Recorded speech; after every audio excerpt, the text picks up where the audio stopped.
again, in this session, we're going to introduce a very, very powerful concept.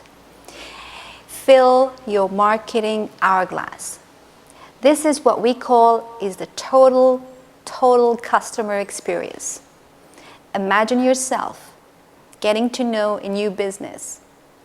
You start to know them, to like them, to trust them, to try, buy, repeat, and refer. I don't care whether you're buying a chocolate bar or a Ferrari, you actually go through this process. But this process can only be effective and powerful if you have established your strategy. And I'd like just to have a recap, a very brief recap of that strategy part. I'd like you to watch this video. Strategy before tactics. Go ahead and repeat after me. You can say that too. Strategy before tactics. Small business owners love the idea of the week. They love the new tactic, the new direct mail piece, the new way to blog, the new way to generate traffic on the internet, the thing that they heard about at the last convention they went to. And those are all great. But it's my experience that the money, the success in your small business is going to come from having a solid foundation first, a solid marketing strategy before you ever think about going out there and trying to generate leads or convert leads or build your website or make any of your brochures or any of the tactical things that you need to do to be successful in marketing. So what's a strategy? What's a marketing strategy? Well, for me and for other duct tape marketers, what a marketing strategy consists of is two very important aspects. Number one, a very clear idea of what makes an ideal customer for your business. Now, by ideal, I don't always mean the biggest or the ones that can generate the most revenue. For your business, an ideal customer may very well be somebody who appreciates what you do, values what you do, is willing to pay a premium for what you have to offer, understands how you're unique and different, and certainly is easy to work with, pays their bills on time, all those types of things that really go into a great relationship. So take a good hard look. If you have an existing clientele, take a really good hard look at them and try to understand from your existing clientele, what are the characteristics that make them ideal? Sometimes you can think in terms of who are the customers, who are the clients you love and enjoy working with. In many cases, if you can go out and find more of those, life would be great, right? So that's number one. Have a real clear picture of what makes or who makes an ideal customer for your business.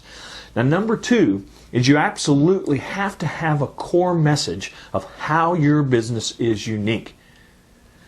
The world doesn't really need another plumber or electrician or financial planner or insurance agent necessarily. There are enough of those to go around.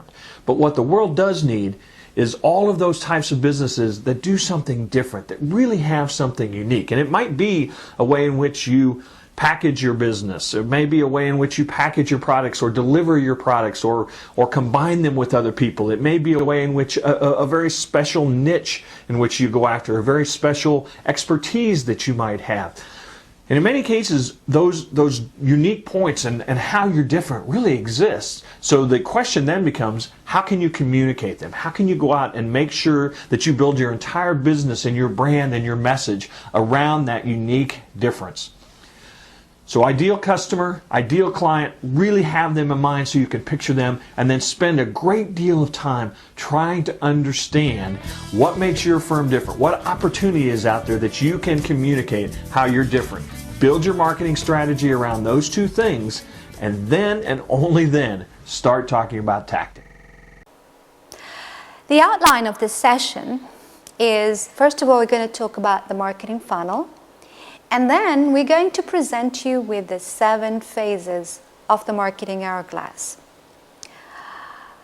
The marketing funnel, a lot of marketers, if you talk to them, they will talk about the marketing funnel.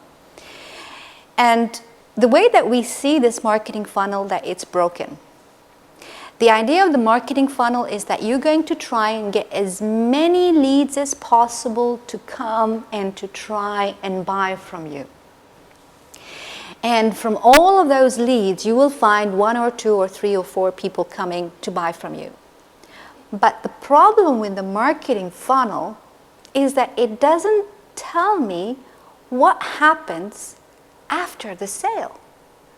You see, it's so powerful to capitalize, to do more business from your existing client, and it's more beneficial for you to grow your business that way than to get new customers. So the marketing funnel really doesn't explain what happens after the sale.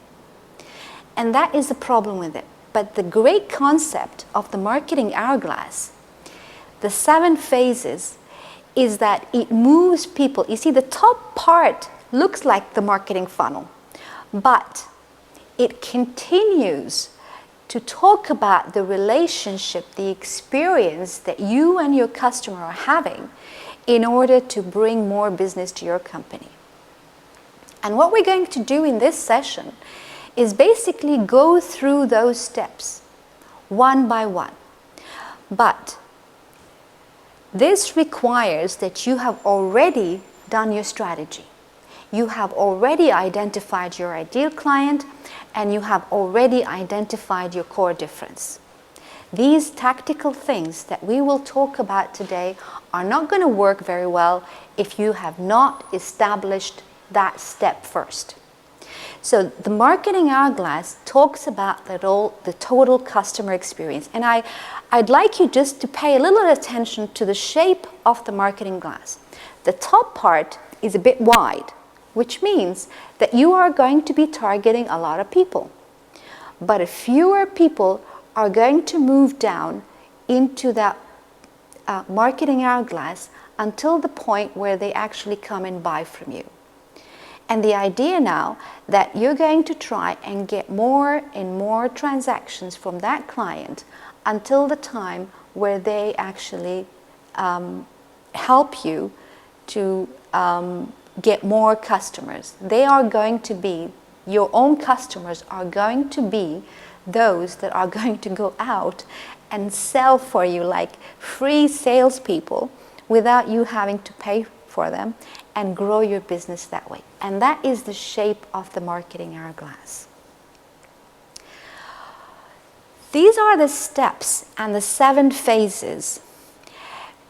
Just like you and me, when we begin to start a relationship with any kind of business, we start with no. We know that they exist. We begin to like what they have to offer. We start to find out whether we can trust them and trust our money with them. And then we try. Sometimes we try them buying low-cost stuff, or sometimes we get the opportunity to sample that product. And once we've decided to buy, then we decide also whether we want to repeat that purchase and that transactions. And then the idea of the marketing hourglass is to bring as many people to the bottom there, where we get more referrals from our existing clients because they have already experienced our service, they have experienced our products, and they're so happy because you're not going to get referrals from people who are not happy with you. So the idea of the marketing hourglass is to bring people to the referral phase, and these people will become like advocates, talking about you to everyone. This is such an important step. Now, a lot of people say, I'm going to put an ad in the paper, right? And I want people to come and buy from me. See, that's what happens. I haven't gone through that experience. So the only thing I'm going to look at here is the price. I didn't really establish the value that you bring. Now, from no to buy, that's not a very good kind of experience. And then I tell my salespeople, please tell these customers if they know anyone that can refer us. This is a very short-lived experience. It doesn't really establish a long-term relationship with your business. What we're trying to do here is to have this kind of a smooth progression to bring people from the know, like, trust, try, buy, repeat, and refer. And for each phase, there are tools, techniques, vehicles, touch points that you need to do in order to move people through these 7 phases. Phase 1, know. Now, how do we get people to know that we exist? There are a number of tools which you can use. Now, the tools and the techniques that we're going to talk about here are generic. They basically fit every business. But you may also come up with your own. What we're trying to do here is to get people to know that we actually exist. You only get one chance to make a good impression. Whether it's in your ads, whether it's in the way that you conduct your business, this window of opportunities, it's true, this window of opportunity opens once. And if you don't give the right impression from the first time, you've lost that opportunity. And you are basically not going to get a lot of business out of that person. To get people to know you, putting ads is a way of getting people to recognize your brand. Now, we're going to be talking about advertisements when we come to the lead generation trio session. But your ads are also important to make you visible. And the interesting thing that, you know, if you put an ad, people think that you're doing very well. So try to use ads to expose your brand to other people. Another way of getting noticed by people is when you actually begin to publish content. Now, this is going to be the subject of our next session, and it's something that you will have to start to think about very seriously. If the paper, for example, the newspaper, have written something about you, this is very good because then you become known to the people. Or maybe you publish something in the newspaper.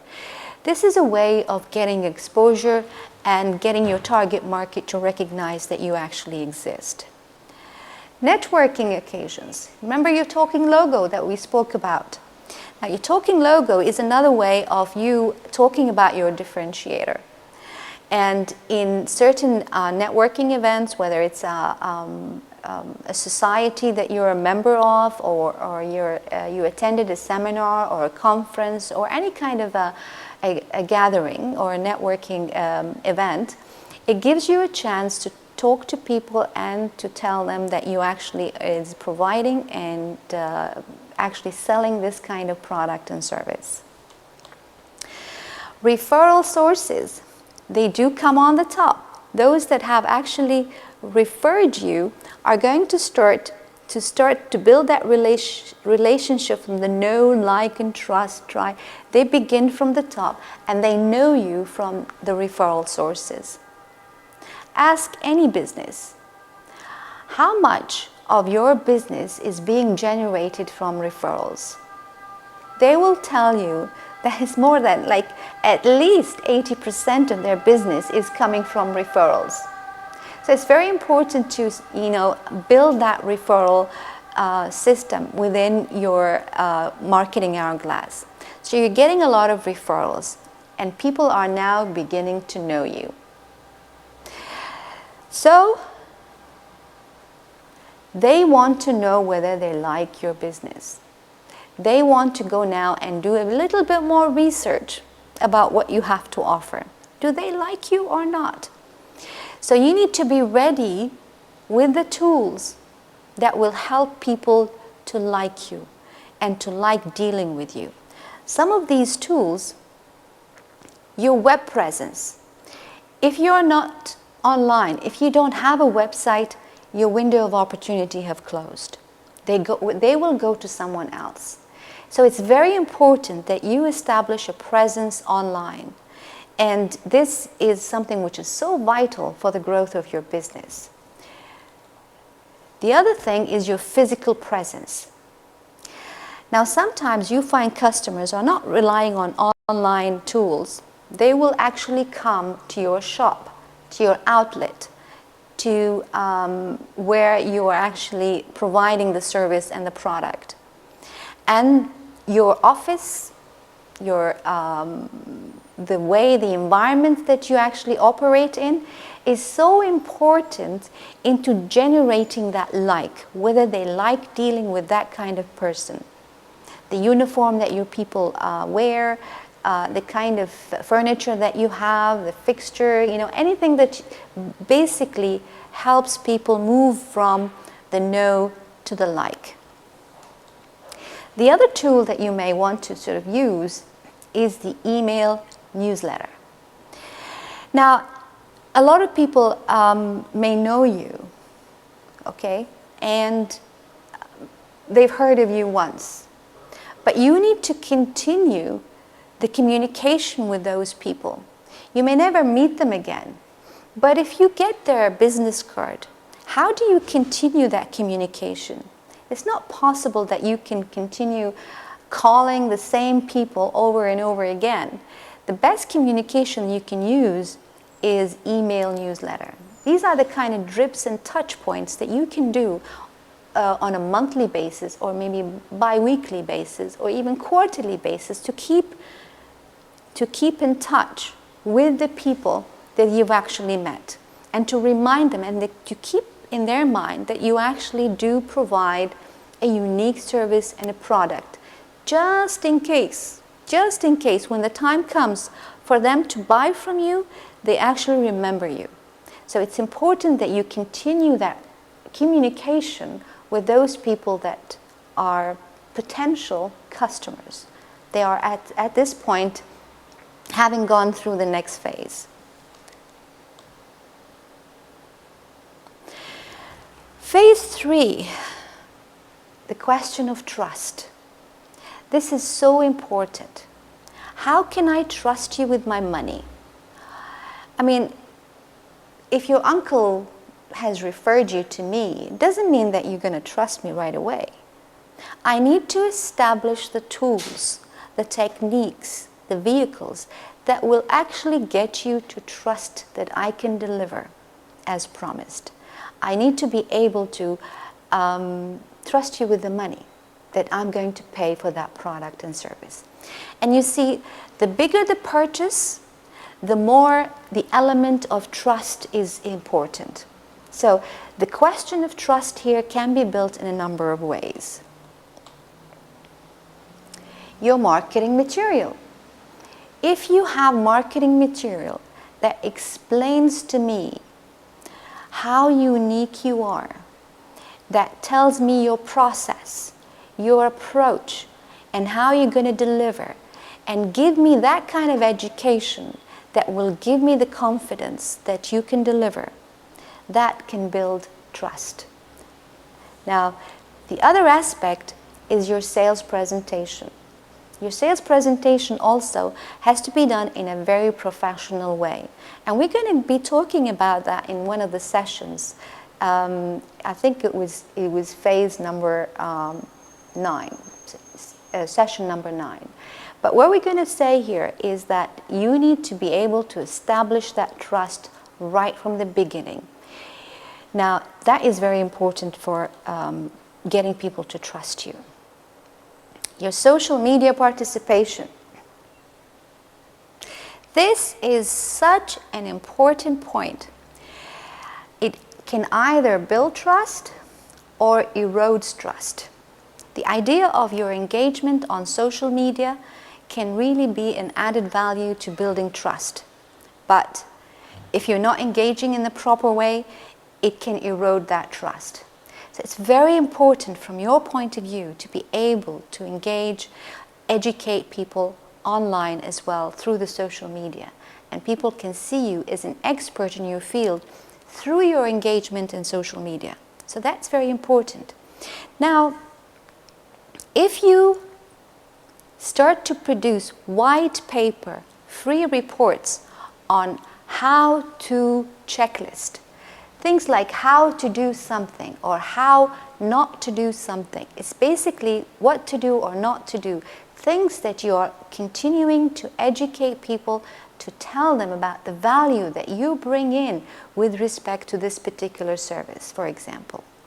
Now, publishing educational material is something that we're going to be talking about in the next session. But these are some of the tools and the vehicles and the touch points that you need to do in order to build the trust. You see, if you're not the only one dealing with the clients, if you have members of your staff, people working with you, it's very important that you get them trained to provide the skills, the experience that your customers require in order to build that trust. It's very important. Now, doing business with people and people doing business with you, it's based on trust. So it's very important also to establish the training required for your staff in order to deliver the experience that people expect from you. SEO, search engine optimization, is very important for your website. If I go and look for you on the search engines such as Google, and I don't find you in the first page, how many times you actually go and search for something and go to the next page? And if I do find you on the first page of the Google search, this really builds the trust. I feel that you're such a good company that you're actually coming on the first page. This is the perception. So you really need to build your search engine optimization. And we're going to be talking about that in one of the sessions when we talk about your total web presence. Putting testimonials. Testimonials is also a trust-building vehicle. Getting testimonials, people talking great about the experience that they've had with your business, that builds trust.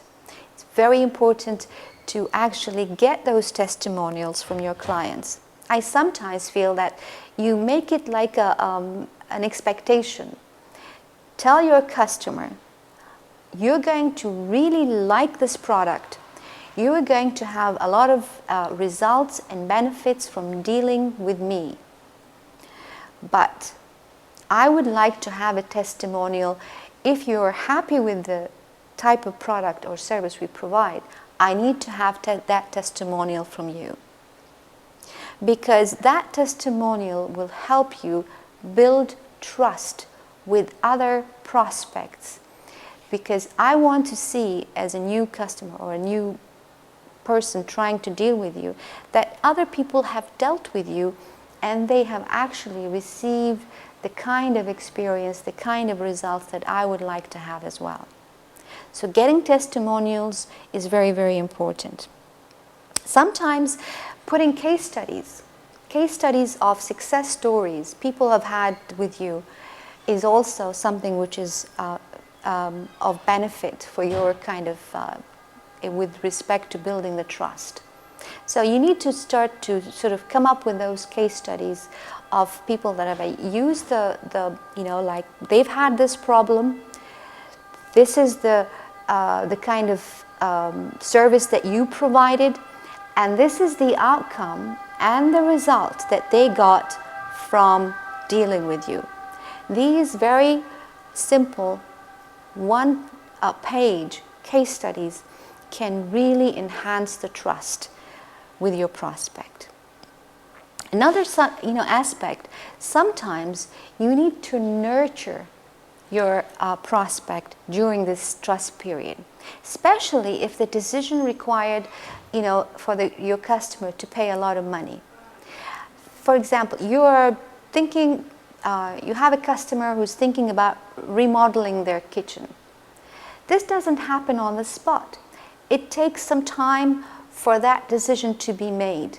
So during the trust building period, You need to start to nurture that relationship with that client. So this trust phase of the marketing hourglass needs a lot of work from your side, because that's going to make or break the relationship that you are looking for. Sometimes people want to try. They can try what you have to basically offer them. This is phase number 4. Now, people want to sample your business. And the interesting thing is that you also want to sample your client. What you're trying to do here is to establish the fit between what you have to offer and what the customer wants. Is that client fits in with the profile that you have done in the beginning with respect to your ideal client? This is the time where you actually begin to find out if your solution can fit the pain and the frustration and the challenge or the problem that your prospect have. This is the time of removing any kind of indifference. You want to show that client that you are different, because you want to show them the value that you bring and how you are different from everybody else. Now, sometimes when you go to supermarkets, you find this person sitting or standing there trying to get you to sample some of the products. That's a way of trying. But there are other ways of getting people to try. Now, seminars are a very important aspect of the try phase. Sometimes when you are a professional, how are you going to be, talking to people, telling them about your expertise? You may think about running a seminar. You may also give them a free trial. This is used a lot in the software business. They give you a trial for 30 days, allowing people to see whether they like the kind of product that you have, whether that product satisfies what they're looking for. You may consider for your type of business and your type of product or service to give some sort of free trial. Evaluation. This is done a lot. For example, if you're an electrician or a plumber or some sort of engineer or any kind of business, you may also use evaluation as a way of giving the customer a taste of the kind of service that you provide. If you say, I'm going to evaluate your electric system that you have in your building, with no commitment whatsoever, this could be a way of gaining the trust. You see, the try and the trust kind of work together in this particular instance. Giving a free evaluation is something that you can use as a way of bridging that trust gap that you may have. A guarantee is very powerful. You can buy from me, and if you don't like it, bring it back and I'll give you full money. This is pretty bold. If you can actually do that, that would be great. This is if it fits your kind of product and service. You give a guarantee of money back if they don't like the type of service or product that you're offering. People might also try you low-price products and services.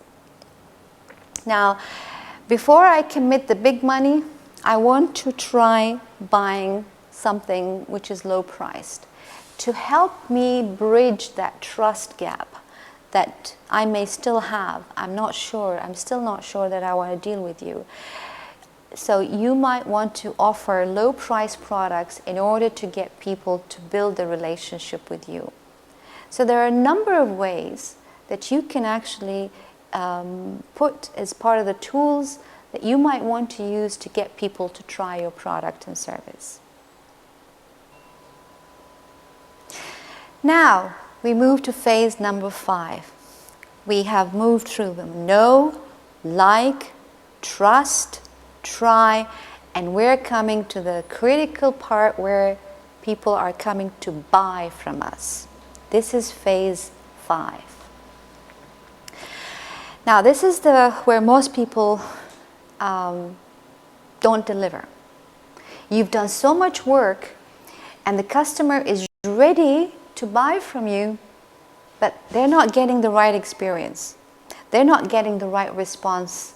They're not getting the people who can serve them.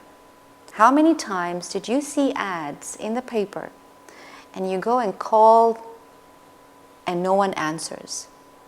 Or the person who answers doesn't know anything about the ad.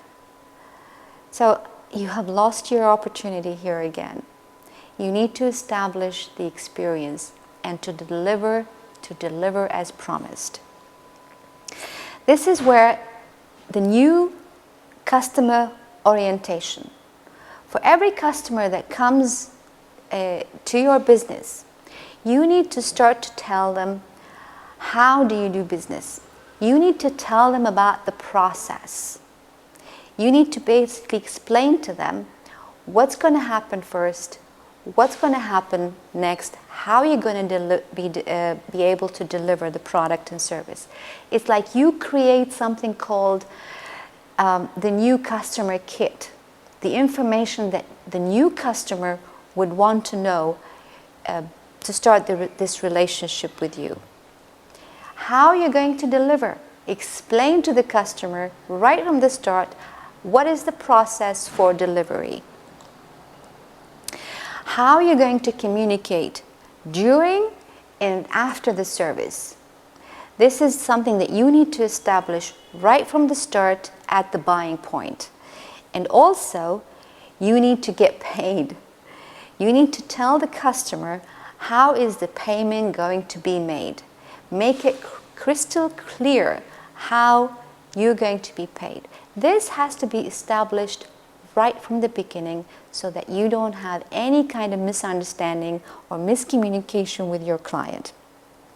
Now, repeat. Phase 6, repeat. Now, this is so important for you to grow your business. Ask any accountant. Ask that accountant, if he or she is a good one, how do I grow my business? They will tell you, bring more customers. Okay, we understand that. But they will also tell you, increase the value of the transactions that you have with your existing clients. See, the shape of the marketing hourglass now is getting bigger because you're getting the average transactions that you're getting from your existing clients is increasing. How can you actually at this point cross-sell to other products, upsell, increase the value of the products that you actually offer in order to get more of that customer? You don't need to have to advertise again for that existing customer because they've already gone through the experience with you. They know you, they like you, they have trusted you, they tried you, they bought from you. Now it's time to get more business. And the accountant will also tell you that you can increase your revenue, you can do better, increase your profit or your bottom line by reducing your cost.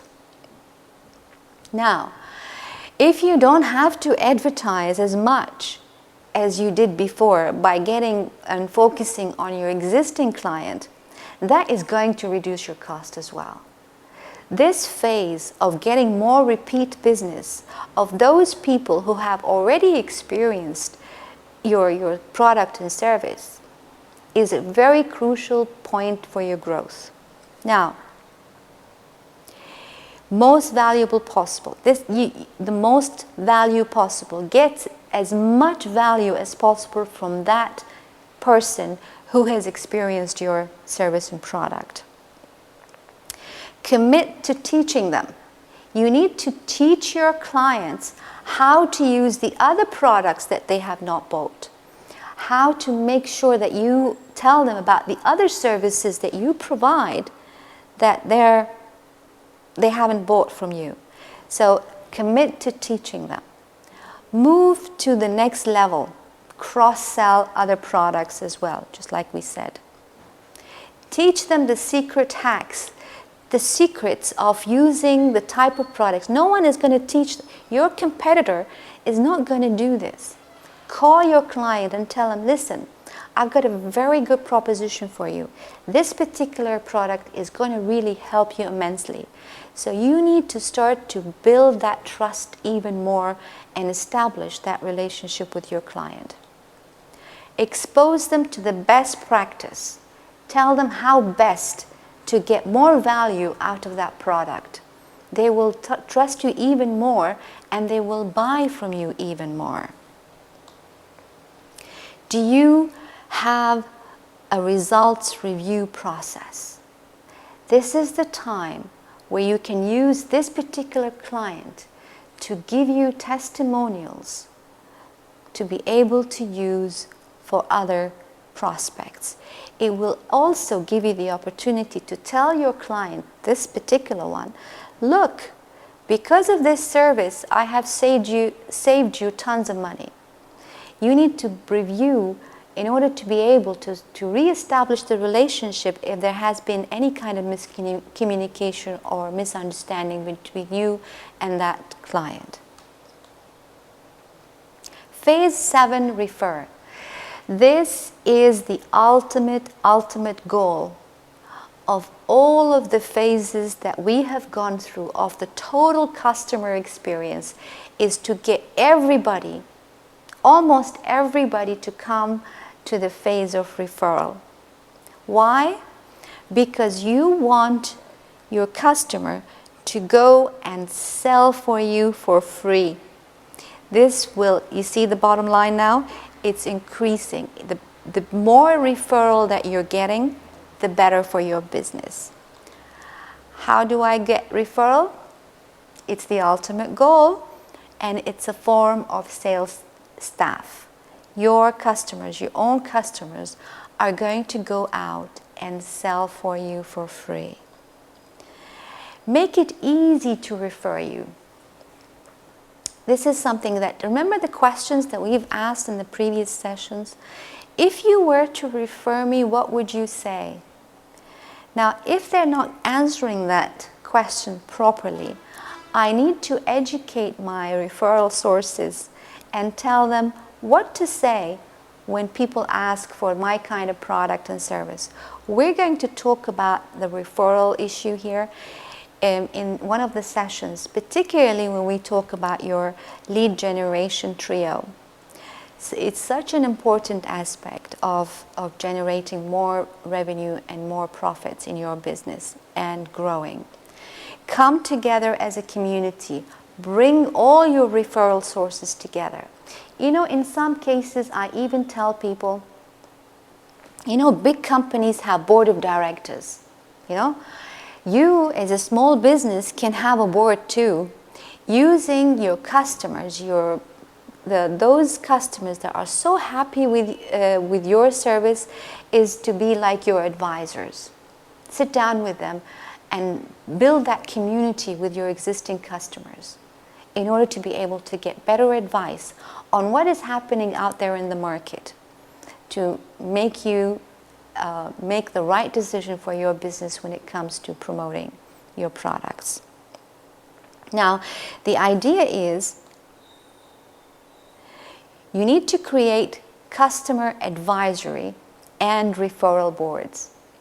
Bring your customer to be on your board of directors. Hold events that focus on networking and referral opportunities. It's always very important that you're not only referring yourself, asking your customer to refer you, you could also create the opportunity where your customers are actually referring each other as well. Create those events for them. Now, what happens when you fail to deliver as promised? This is very crucial. You have done all the work to get people to know you, to like you, to trust you, to try and buy and repeat, and they don't get the right experience. The referral is not going to happen, but also those people that have not had a good experience from you, they're going to tell other people not to deal with you. And that's not good. Don't let this happen to you. You need to be able to deliver as promised, wow your customer, give them the great experience so that they can go out and talk about you. It's your turn now. Start putting those vehicles, those tools, those touch points under the know. What is it that you're going to do? What tools you're going to use to get people to know you? What tools you're going to get people to like you? What tools you're going to use and what vehicles to make people trust you and try and buy and then repeat and refer. Follow this session again and you will realize that there are a number of tools which you can use to start doing all of those again. You don't have to do them all at once. Start with one thing at a time. As we said, this is a step-by-step approach. You don't have to do everything all at once. And I'll see you next session. Thank you.